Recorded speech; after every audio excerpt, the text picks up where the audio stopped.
بسم الله الرحمن الرحيم. اللهم صل على محمد وعلى آل محمد كما صليت على إبراهيم وعلى آل إبراهيم إنك حميد مجيد. اللهم بارك على محمد وعلى آل محمد كما باركت على إبراهيم وعلى آل إبراهيم إنك حميد مجيد. يا رب صل وسلم دائما أبدا على حبيبك خير الخلق كلهم. انجز وعدا ونصر عبدا وحزم الاحزاب وحده. سامعین گرامی قدر، آپ حضرت رسول اکرم صلی اللہ علیہ وسلم کی مبارک زندگی کے حالات سن رہے ہیں. مکی زندگی آپ نے سنی اور مدنی زندگی کا بڑا حصہ آپ نے سنا، اور سارے حالات آپ کے سامنے ایسے ہی آئے کہ ہر دن کوئی نہ کوئی حادثہ، ہر دن کوئی نہ کوئی پریشانی، ہر دن آنسوؤں کی برسات اور تازہ زخم. لیکن آج کا بیان انشاءاللہ ثم انشاءاللہ آپ کے لیے خوشیوں کی بہاریں لے کر آئے گا، اور آپ انشاءاللہ وہ باتیں سنیں گے جس سے انشاءاللہ دل کی کلیاں کھلکھلا جائیں گی. آج تذکرہ ہے اللہ تعالیٰ کے گھر کعبہ کے اوپر اللہ کی توحید کے نعرے کے بلند ہونے کا، یعنی مکہ المکرمہ کے فتح ہونے کا. اور یہ جو میں نے شروع میں کلمات پڑھے، انجز وعدا ونصر عبدا وحزم الاحزاب وحدا، یہ وہی کلمات ہیں جو حضرت رحمت عالم صلی اللہ علیہ وسلم کے وعدوں کو پورا ہوتے ہوئے دیکھ کر آپ کی مبارک زبان اور آپ کے مبارک ہونٹوں پر آ گئے تھے. اللہ نے اپنا وعدہ پورا کیا، اپنے بندے کی مدد فرمائی اور تمام لشکروں کو شکست دے دی. سارے عرب میں دین کی دعوت کے حالات بننا، بادشاہوں تک ان کے مالک کا پیغام پہنچانا، مسلمانوں کے لیے حرم کے دروازے کھلنا، یہ سب کچھ صلح حدیبیہ کی برکت اور صبر کا نتیجہ تھا جو آپ گزشتہ بیان میں سن چکے. اور جن صحابہ کرام کو اس وقت جھک کر بلکہ دب کر صلح کرنے کی بات سمجھ میں نہیں آ رہی تھی، اب ان کو بھی اس کی برکتوں کا یقین ہو رہا تھا اور اپنی آنکھوں سے دیکھ رہے تھے کہ سچ میں ہی وہ صلح بہت بڑی فتح تھی. لیکن جب تک مکہ فتح نہیں ہوتا تب تک عرب میں نہ شرک کی کمر ٹوٹتی نہ جہالت کی جڑ کٹتی. اللہ تعالیٰ کا نظام عجیب ہے. جس وقت اس کے ہاں بنائے ہوئے بلکہ باندھے ہوئے نظام کے مطابق کوئی بڑا کام انجام پانا ہوتا ہے، اس وقت اچانک ہی اس کے حالات بننے لگ جاتے ہیں. پھر دنیا والے تو یہ سوچتے ہیں کہ یہ اچانک کوئی حادثہ پیش آ گیا ہے، جبکہ حقیقت میں وہ اللہ کے نظام کے مطابق ہی، اس کے بندے ہوئے نظام کے مطابق وجود میں آتا ہے. بس اسی طرح سمجھ لیجئے کہ جس وقت اللہ تعالیٰ کے ان وعدوں کے پورا ہونے کا وقت آ گیا جو پہلے دن ہی سے حضرت رحمت عالم صلی اللہ علیہ وسلم اور ایمان والوں سے کیے جا رہے تھے. مثال کے طور پر ان آیات پر غور فرمائیے. كتب اللہ لأغلبن انا ورسلی ان اللہ قوی عزیز. اللہ نے یہ بات لکھ دی ہے کہ میں اور میرے پیغمبر ضرور غالب آئیں گے. یقین رکھو کہ اللہ بڑی قوت والا، بڑے اقتدار والا ہے. سورہ مجادلہ آیت نمبر 21 اور سورہ صف کی آیت هو الذي ارسل رسوله بالهدى ودين الحق ليظهره على الدين كله ولو كره المشركون. وہی تو ہے جس نے اپنے رسول کو ہدایت اور سچائی کا دین دے کر بھیجا ہے تاکہ وہ اسے تمام دوسرے دینوں پر غالب کر دے، چاہے مشرک لوگوں کو یہ بات کتنی ہی بری لگے. سورۃ الصف آیت نمبر 9 اور سورہ محمد کی درج ذیل آیت سنیے. ان تنصروا اللہ ینصرکم ویثبت اقدامکم. اے ایمان والو، اگر تم اللہ کے دین کی مدد کرو گے تو وہ تمہاری مدد کرے گا اور تمہارے قدم جما دے گا. سورہ محمد صلی اللہ علیہ وسلم آیت نمبر 7. اور خاص طور سے وہ وعدہ جو اس وقت کیا گیا تھا جب میرے اور آپ کے آقا حضرت رحمت عالم صلی اللہ علیہ وسلم ہجرت کرتے کرتے جحفہ پہنچے تھے اور مکہ کی طرف ایک نظر فرما کر دل بھر آیا تھا، جس پر حضرت جبرائیل علیہ السلام عرش سے اتر کر آ گئے تھے اور یہ خوشخبری اور یہ نوید مسعود سنائی تھی، ان الذی فرض علیک القرآن لرادک الی معاد۔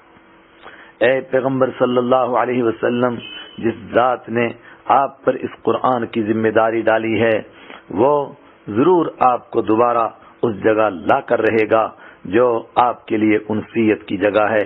سورہ قصص آیت نمبر 85۔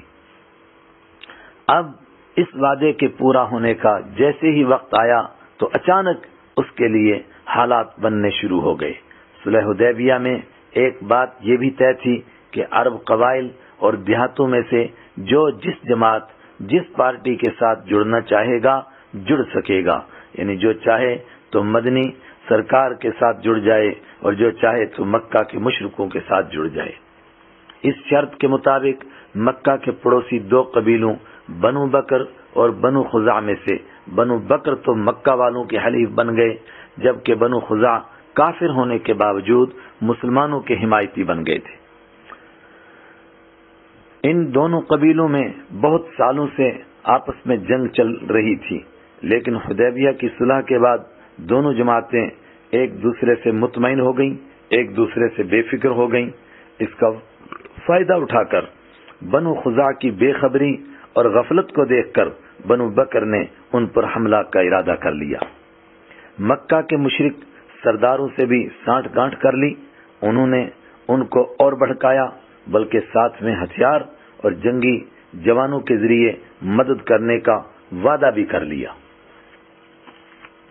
اس طرح چاندنی رات کے وقت میں بنو بکر نے بنو خزاع پر حملہ کر دیا، اور وہ بیچارے اس وقت ایک چشمے کے پاس بے خبری سے سو رہے تھے۔ بھاگ کر حرم میں داخل ہوئے، بلکہ کچھ خانہ کعبہ کے ساتھ چپک گئے۔ اللہ تعالیٰ کا اور حرم پاک کا واسطہ دے دے کر مشرکین مکہ کے آگے جان بخشی کی گزارش کرنے لگے، لیکن مشرکین مکہ نے بہت بےہودہ جملہ کہا، آج کوئی حرم اور کوئی حرم کی حرمت نہیں ہے۔ کچھ لوگ بھاگ کر اپنے خاندان کے سردار بدیل بن ورقہ خزاعی کے گھر میں گھسے، جو مکہ میں ہی رہتا تھا، لیکن قاتلوں نے ان کو یہاں بھی نہیں چھوڑا، گاجر مولی کی طرح ان کے ٹکڑے ٹکڑے کر دیے۔ اس ساری کاروائی میں مکہ کے قریشی ساتھ رہے، بلکہ کچھ تو منہ لپیٹ کر کپڑا باندھ کر کے خود ظلم کی قیادت کر رہے تھے۔ ان کا خیال تھا کہ مسلمانوں کو اس کا پتہ ہی نہیں چلے گا، اور ہم کہہ دیں گے کہ یہ ان کی آپسی لڑائی ہے اور آپسی جنگ ہے، ہمارا اس سے کوئی تعلق نہیں۔ اور پردے کے پیچھے یہ راز بھی تھا کہ اس طرح جب مسلمانوں کے حمایتیوں کو مار پڑے گی تو آئندہ مسلمانوں کا کوئی ساتھی اور کوئی حمایتی اور کوئی حلیف بنے گا ہی نہیں۔ بنو خزاع کے مظلوم مدینہ منورہ میں اس دردناک قصے کے بعد عمر بن سالم الخزاعی 40 لوگوں کا ایک وفد لے کر مدینہ منورہ روانہ ہوئے۔ اس وقت حضرت نبی اکرم صلی اللہ علیہ وسلم مسجد نبوی میں تشریف فرما تھے۔ عمر بن سالم نے مسجد میں ہی کھڑے ہو کر بڑے درد بھرے اشعار کے ذریعے اپنی آپ بیتی سنائی۔ اس نے کہا، یا رب انی ناشد محمدا حلف ابینا و ابیہ الاطلدا ان قریشا اخلفوا الموعدا ونقضوا میثاقک المؤکدا ہم بیتونا بالوتیر حجدا وقتلونا رکعا وسجدا۔ کیا زبردست اپنی آپ بیتی اس نے سنائی۔ یا رب انی ناشد محمدا حلف ابینا وابیہ الاطلدا ان قریشا اخلفوا الموعدا ونقضوا میثاقک المؤکدا ہم بیتونا بالوتیر حجدا وقتلونا رکعا وسجدا۔ اے رب، میں محمد صلی اللہ علیہ وسلم کو اپنا اور ان کے باپ دادا کا پرانا معاہدہ یاد کرا رہا ہوں۔ قریش نے سچ میں ہی آپ کے ساتھ غداری کی ہے اور آپ کے ساتھ کیا ہوا وعدہ توڑ دیا ہے۔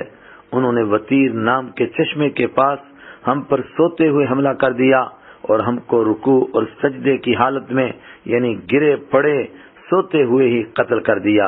ابن ہشام جلد 4 صفحہ 36۔ اس طرح کافی لمبی نظم پڑھی جس کے شروع کے یہ تین اشعار آپ نے سنے۔ رحمت عالم صلی اللہ علیہ وسلم نے سن کر فرمایا تمہاری ضرور مدد کی جائے گی۔ پھر پوچھا کہ بنو بکر کے سارے لوگ اس قتل عام میں شریک تھے؟ عمر بن سالم نے کہا سارے نہیں تھے، فلاں فلاں قبائل شامل تھے۔ آپ صلی اللہ علیہ وسلم نے اس قافلے کی اچھی طرح خاطر مدارات فرمائی، پھر ان کو واپس بھیج دیا کہ تم صبر کرو، ہم تمہیں اکیلا ہرگز نہیں چھوڑیں گے۔ اس وقت کے جانے کے بعد آپ صلی اللہ علیہ وسلم نے قریش کی طرف قاصد بھیجا کہ 3 باتوں میں سے ایک چن لو۔ نمبر 1، بنو خزاع کے قتل ہونے والے آدمی کی دیت ادا کرو۔ نمبر 2، ان قاتلوں کو پناہ دینے اور ان کا ساتھ دینے سے الگ ہو جاؤ، یعنی بنو بکر سے الگ ہو جاؤ، یا پھر صلح حدیبیہ کے معاہدے کے ختم ہو جانے کا اعلان کر دو۔ یہ پیغام لے جانے والے قاصد جس وقت مکہ پہنچے، مکہ والوں نے نہ کوئی خاص استقبال کیا، نہ ہی مطالبات پر کوئی توجہ دی، بلکہ سر پھرے نوجوانوں نے کہا پہلی 2 باتیں بالکل نہیں ہو سکتی، ہاں تیسری بات معاہدے کے ختم ہو جانے پر ہم غور کر سکتے ہیں۔ لیکن یہ قاصد جس وقت واپس چلے گئے تب ان کو اپنی بے وقوفی اور احمق پن کا احساس ہوا اور جلد بازی کا احساس ہوا، تو بڑے سمجھدار کہنے لگے کہ یہ کیا کر دیا۔ اس پر مکہ کے سرداروں نے جلدی جلدی مجلس بٹھائی اور مشورہ کر کے ابو سفیان کو دوبارہ معاہدہ پکا کرنے کے لیے مدینہ منورہ بھیجا۔ ادھر حضرت رسول اکرم صلی اللہ علیہ وسلم کے پیغام لے جانے والے قاصد بھی مدینہ منورہ پہنچ چکے تھے، اور جواب سن کر حضرت نبی اکرم صلی اللہ علیہ وسلم نے حدیبیہ والے معاہدے کو ختم کرنے کی بات کا بھی پکا ارادہ فرما لیا تھا۔ ابو سفیان مدینہ پہنچے تو سب سے پہلے اپنی صاحبزادی یعنی حضرت رسول اکرم صلی اللہ علیہ وسلم کی زوجہ مطہرہ ام المؤمنین حضرت ام حبیبہ رضی اللہ عنہا کے پاس گئے۔ یہ معلوم ہوگا کہ ابو سفیان رحمت عالم صلی اللہ علیہ وسلم کے سسر والد نسبتی لگتے ہیں۔ حضرت ام حبیبہ رضی اللہ عنہا نے والد صاحب کو آتے دیکھ کر فوراً وہ چادر لپیٹ دی جو چارپائی پر پہلے سے بچھی ہوئی تھی۔ ابو سفیان نے دیکھ لیا تو دعا سلام کے بعد کہا بیٹی یہ چادر میرے لائق نہیں تھی یا میں چادر کے لائق نہیں تھا؟ حضرت ام حبیبہ رضی اللہ عنہا نے فرمایا ابا جان آپ چونکہ مشرک ہیں لہذا شرک کی گندگی کے ساتھ اس چادر پر نہیں بیٹھ سکتے، کیونکہ یہ نبی کریم صلی اللہ علیہ وسلم کے بیٹھنے کی چادر ہے۔ والد کو یہ سن کر بہت غصہ آیا تو کہا مجھ سے الگ ہو کر تو بگڑ گئی ہے۔ حضرت ام حبیبہ رضی اللہ عنہا نے فرمایا بگڑی نہیں بلکہ کفر کی اندھیریوں سے نکل کر اسلام کی روشنی میں آ گئی ہوں، اور کہا تعجب تو آپ پر ہے، آپ قریش کے سردار ہو کر ان پتھروں کو پوجتے ہیں جو نہ سن سکتے ہیں نہ بول سکتے ہیں نہ نفع اور نقصان کے کچھ مالک ہیں۔ ابو سفیان ادھر سے اٹھ کر سیدھے مسجد نبوی میں گئے اور نبی اکرم صلی اللہ علیہ وسلم سے عرض کرنے لگے میں صلح کا معاہدہ پکا کرنے آیا ہوں۔ یہ بولتے رہے لیکن رحمت عالم صلی اللہ علیہ وسلم نے کچھ بھی اس بارے میں نہیں فرمایا، اور کچھ روایتوں میں ہے کہ آپ صلی اللہ علیہ وسلم نے پھر وہی 3 باتیں پیش فرما دیں۔ پھر وہاں سے اٹھ کر حضرت ابوبکر صدیق رضی اللہ عنہ اور حضرت عمر رضی اللہ تعالی عنہ کے پاس گئے۔ انہوں نے بھی کوئی جواب نہیں دیا اور نہ سفارش کے لیے وہ تیار ہوئے۔ پھر حضرت علی رضی اللہ تعالیٰ عنہ کے پاس گئے، انہوں نے بھی سفارش کرنے سے انکار کر دیا۔ ابو سفیان کہہ رہے تھے کہ میری سفارش کرو تاکہ معاہدہ برقرار رہے۔ اس پر ابو سفیان نے کہا معاملہ بہت مشکل ہو گیا ہے، مجھے کوئی مشورہ ہی کم سے کم آپ دیجئے۔ حضرت علی رضی اللہ عنہ نے فرمایا میری سمجھ میں ایک بات آ رہی ہے، اگر اچھی لگے تو مان لیں، وہ یہ کہ آپ مسجد نبوی میں جا کر خود ہی آواز لگا کر کہہ دیجئے کہ میں صلح کا وقت بڑھانے اور معاہدے کو پکا کرنے آیا ہوں، میں صلح کا وقت بڑھانے اور معاہدے کو پکا کرنے کے لیے آیا ہوں، اور یہ اعلان کر کے اپنے شہر آپ چلے جائیے۔ ابو سفیان نے یہی کام کیا اور واپس مکہ چلے گئے۔ مکہ والوں نے پوچھا کیا کر کے آئے ہو؟ انہوں نے ساری تفصیل بتا دی۔ لوگ ہنسنے لگے کہ نہ تو آپ صلح کر کے آئے کہ ہم بے فکر ہو کر بیٹھ جائیں، اور نہ آپ جنگ کی خبر لے کر آئے کہ ہم جنگ کی تیاری کریں۔ حضرت رحمت عالم صلی اللہ علیہ وسلم نے ان کمزوروں، بے بسوں اور مظلوموں کی فریاد پوری کرنے کے انتظامات شروع فرما دیے۔ صحابہ کرام کو ایک بڑی جنگ کی تیاری کا حکم فرما دیا، لیکن عام حضرات کو یہ نہیں فرمایا کہ یہ جنگ کس کے ساتھ ہوگی، بلکہ ماحول ایسا بنایا جا رہا تھا کہ شاید یہ جنگ شام کے ملک میں ہوگی۔ بس کچھ خاص صحابہ کرام کے ساتھ مشورے ہو رہے تھے اور ان کو سارے رازوں کا بھی پتا تھا، کیونکہ نبی کریم صلی اللہ علیہ وسلم یہ چاہ رہے تھے کہ ہم اچانک ہی مکہ میں پہنچیں تاکہ مکہ کے لوگ زیادہ تیاری نہ کر سکیں اور بڑے ٹکراؤ اور بڑے خون خرابہ سے لوگ بچ سکیں۔ اس موقع پر ایک پرانے صحابی حضرت حاتب بن ابی بلتع رضی اللہ تعالی عنہ سے ایک بڑی چوک ہو گئی، پھر ان کی معافی ہوئی، اس کا ذکر بھی سنیے۔ اسی درمیان ایک بدری صحابی حضرت حاتب بن ابی بلتع رضی اللہ عنہ، جو ان خاص حضرات میں تھے جن کو راز کا علم تھا، ان سے سادگی میں ایک بڑی چوک، ایک بڑی غلطی ہو گئی۔ ان کے اہل خانہ مکہ میں رہتے تھے، بیوی بچے، اور مکہ میں ان کا اور کوئی رشتہ دار اور حمایتی نہیں تھا۔ ان کے دل میں ایک خیال سا آیا، ایک وسوسہ آ گیا کہ میں اس وقت مکہ والوں پر ایک احسان کر دوں تاکہ جس وقت گھمسان کی جنگ ہو تو کوئی میرے بچوں پر حملہ نہ کر دے۔ انہوں نے رحمت عالم صلی اللہ علیہ وسلم کی جنگ کی تیاری کی بات لکھ کر یہ خط مکہ کے سرداروں کے پاس سارا نام کی اس عورت کے ہاتھ بھیج دیا جو کہ مدینہ میں بھیک مانگنے کے لیے مکہ سے آئی ہوئی تھی۔ اللہ تعالیٰ نے یہ سارا راز وحی کے ذریعے حضرت رسول پاک صلی اللہ علیہ وسلم کو بتا دیا۔ آپ صلی اللہ علیہ وسلم نے حضرت علی رضی اللہ تعالی عنہ اور حضرت مقداد بن اسود رضی اللہ عنہ اور حضرت زبیر رضی اللہ عنہ، تین صحابہ کرام کو بلا کر فرمایا، اور بعد نے حضرت مرثد غنوی رضی اللہ عنہ کا نام بھی لکھا ہے۔ آپ نے فرمایا آپ حضرات جلدی جاؤ، آپ کو مکہ کے راستے میں روضۃ الخاخ نام کی جگہ پر ایک عورت ملے گی، اس کے پاس ایک خط ہوگا، وہ خط لے کر آ جاؤ۔ یہ حضرات سواریاں دوڑاتے ہوئے اس مقام پر پہنچے تو کیا دیکھتے ہیں کہ واقعتاً اس جگہ تھوڑی دیر بعد وہ عورت آ گئی۔ حضرت علی رضی اللہ عنہ نے فرمایا خط کہاں ہے، باہر نکال۔ اس نے انکار کر دیا، میرے پاس کوئی خط وط نہیں ہے۔ پھر اس کے سامان کی تلاشی لی گئی لیکن خط نہ ملا، اس نے اقرار بھی نہ کیا۔ اس پر حضرت علی رضی اللہ عنہ نے دھمکی دی، یا تو خط نکال یا پھر تو کپڑے اتار کر تلاشی دے۔ وہ ڈر گئی تو اس نے فوراً اپنی چوٹی میں سے خط نکال کر دے دیا۔ یہ حضرات خط لے کر جلدی سے مدینہ منورہ روانہ ہوئے اور جلد پہنچ گئے۔ خط کھولا گیا، کیا دیکھتے ہیں وہ حضرت حاتب بن ابی بلتع رضی اللہ عنہ کی طرف سے مکہ کے سرداروں کی طرف لکھی ہوئی ایک چٹھی ہے کہ نبی کریم صلی اللہ علیہ وسلم ایک ایسا لشکر لے کر آ رہے ہیں جس کا تم کبھی مقابلہ نہیں کر سکتے۔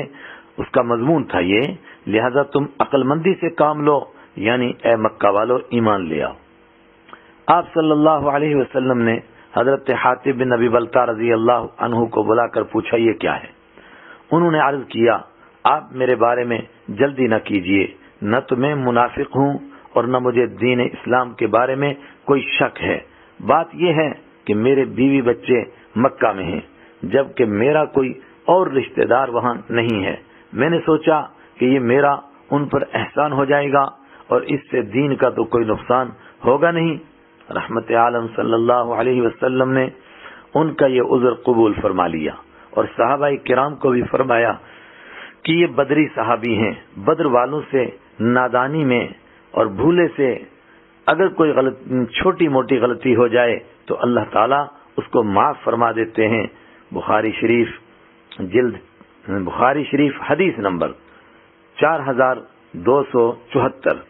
حضرت نبی کریم صلی اللہ علیہ وسلم نے انہیں معاف فرما دیا، نیز اللہ تعالیٰ نے قرآن پاک میں بھی ان کی معافی کا اعلان فرما دیا، اور اس بارے میں سورہ ممتحنہ کا پورا ایک رکوع نازل فرمایا، شروع والا، جس کا خلاصہ یہ ہے کہ سادگی اور نادانی میں ہونے والی غلطی بھی غلطی ہے، اور کافروں کے ساتھ دوستی تو ایمان والوں کو کسی حال میں جچتی ہی نہیں، لیکن ہم نے کرم کر کے اس غلطی کو معاف کر دیا ہے۔ اس کے لیے سورہ ممتحنہ کا پہلا رکوع پڑھ لیجئے، اس میں پوری تفصیل موجود ہے۔ مدینہ منورہ سے اسلامی لشکر کی روانگی 10ویں رمضان سن 8 ہجری، حضرت نبی اکرم صلی اللہ علیہ وسلم 10,000 صحابہ کرام کے لشکر کے ساتھ مدینہ منورہ سے مکہ مکرمہ کی طرف روانہ ہوئے۔ اب ذوالحلیفہ یا ایک روایت کے مطابق جحفہ پہنچے تھے کہ حضرت رحمت عالم صلی اللہ علیہ وسلم کے چچا حضرت عباس سے ملاقات ہو گئی، جو کہ مکہ سے ہجرت کر کے آ رہے تھے۔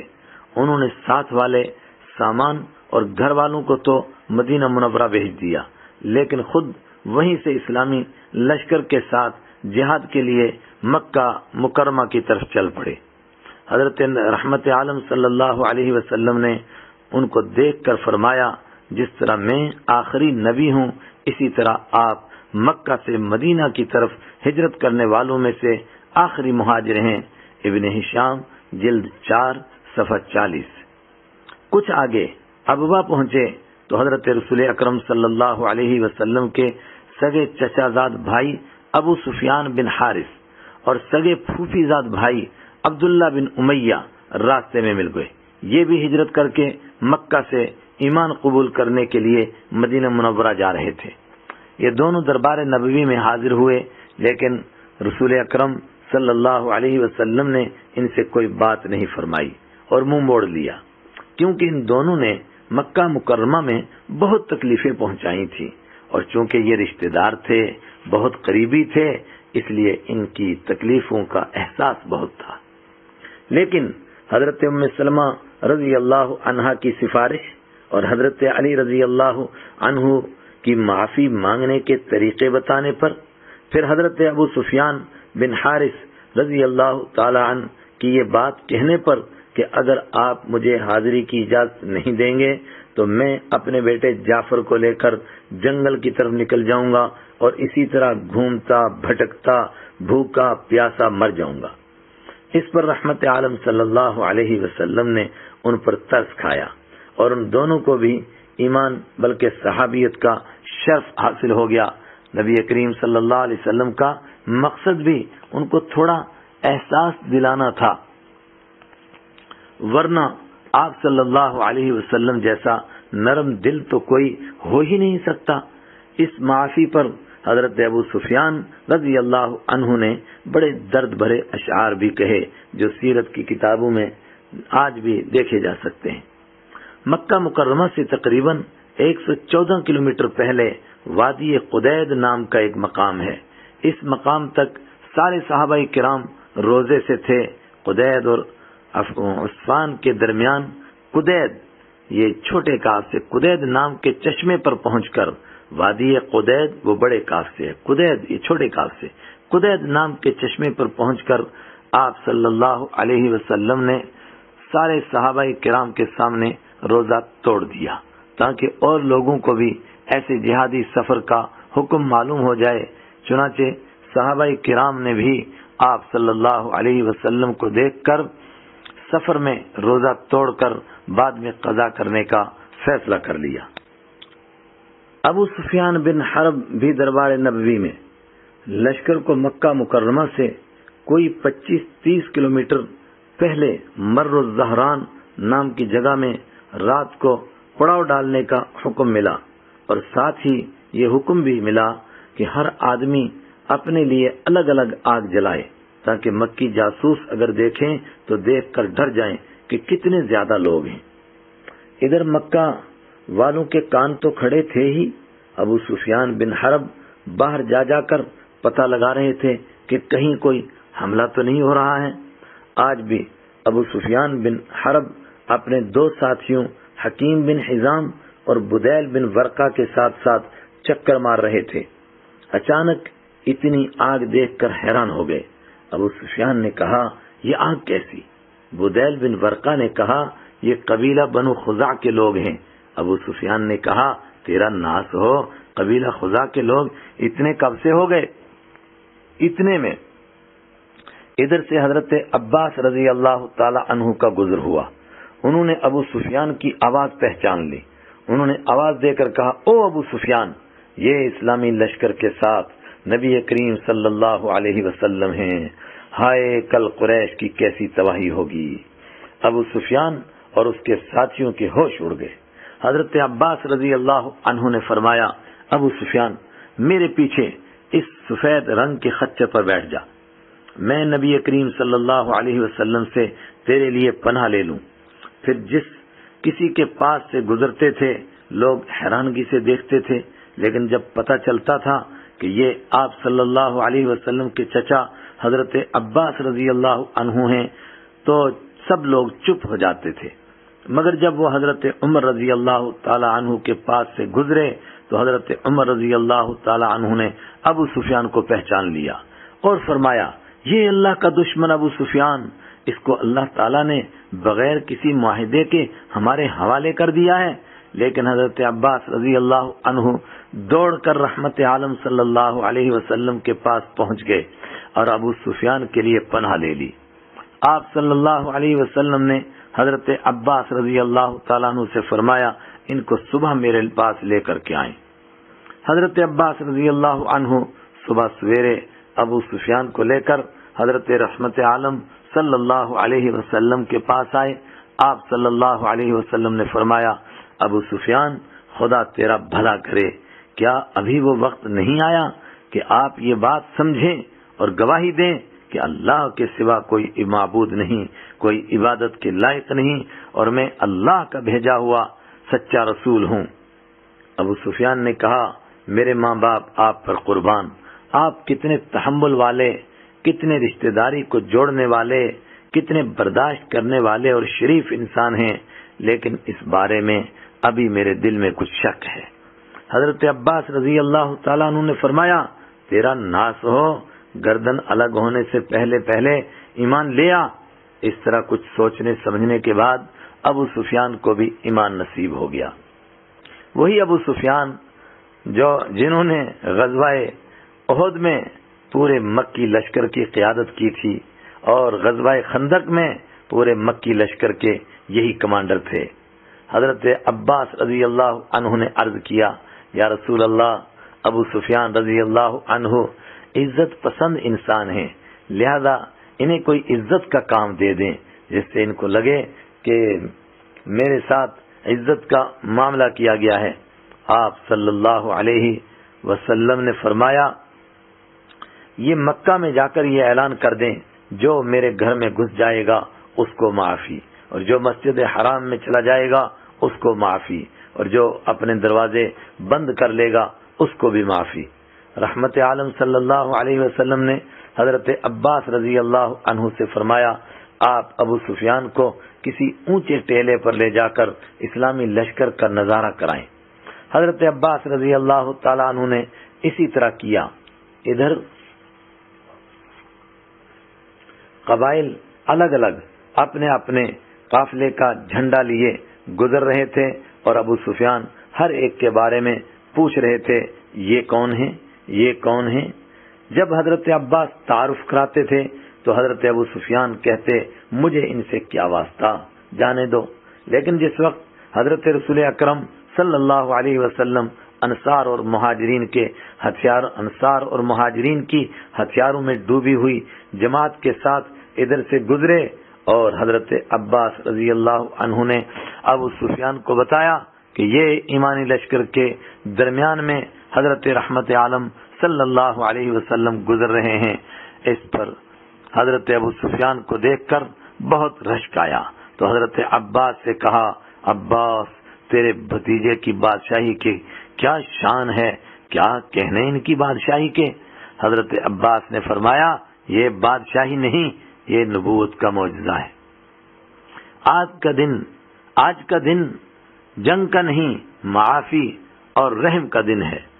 بڑا عجیب واقعہ ہے۔ اس جگہ اسی موقع پر ایک بڑی اہم بات پیش آ گئی کہ حضرت سعد بن عبادہ رضی اللہ عنہ جب انصار صحابہ کرام کا جھنڈا لے کر حضرت ابو سفیان کے پاس سے گزرے تو ان کو گزرا ہوا پچھلا پورا دور یاد آ گیا۔ جنگ احد اور خندق کا خیال آ گیا۔ انہوں نے حضرت ابو سفیان کو سنانے کے لیے کہہ دیا، الیوم یوم الملحمہ، الیوم تستحل الکعبہ، الیوم اذل اللہ قریشا۔ آج گھمسان کی جنگ کا اور آج خون کے دریا بہنے کا دن ہے۔ آج کعبہ میں سب کچھ جائز ہوگا، آج قریش کو اللہ ذلیل کرے گا۔ اللہ اکبر۔ پھر جب ابو سفیان کے پاس سے حضرت رسول اکرم صلی اللہ علیہ وسلم کا قافلہ گزرا، ابو سفیان نے اس بات کی شکایت کی اور کہا، یا رسول اللہ، آپ نے سنا سعد نے کیا کہا؟ پھر ان کی ساری بات بتائی۔ اس پر حضرت رسول پاک صلی اللہ علیہ وسلم نے حضرت سعد رضی اللہ عنہ کی بات ناپسند فرمائی اور فرمایا، نہیں، الیوم یوم المرحمہ، الیوم یعز اللہ قریشا۔ آج رحم کرنے کا دن ہے، آج اللہ تعالی قریش کو عزت عطا فرمائے گا۔ بخاری جلد 4 صفحہ 613۔ پھر حضرت ابو سفیان کا دل رکھنے کے لیے حضرت سعد رضی اللہ عنہ سے جھنڈا لے کر انہی کے بیٹے حضرت قیس رضی اللہ عنہ کو دے دیا۔ اس طرح حضرت سعد رضی اللہ تعالی عنہ بھی خوش رہے۔ بس آج کی مجلس کا یہیں اختتام کرتے ہیں۔ انشاءاللہ اس کے بعد اسلامی لشکر کس طرح مکہ میں داخل ہوا اور پھر کیا ہوا، اگلی مجلس میں۔ وآخر دعوانا ان الحمدللہ رب العالمین۔